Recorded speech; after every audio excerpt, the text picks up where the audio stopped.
संज्ञा किसे कहते हैं? किसी व्यक्ति, वस्तु, स्थान आदि का बोध कराने वाले शब्दों को संज्ञा कहते हैं। संज्ञा के कितने भेद होते हैं? संज्ञा के 3 भेद होते हैं।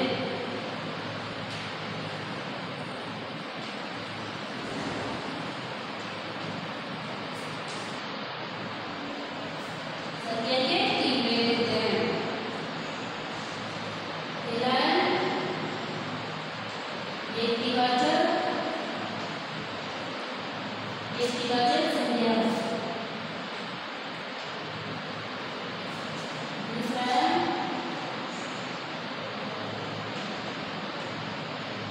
जातिवाचक संज्ञा।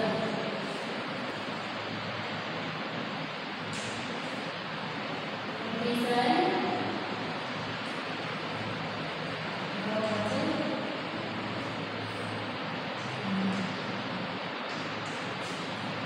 व्यक्तिवाचक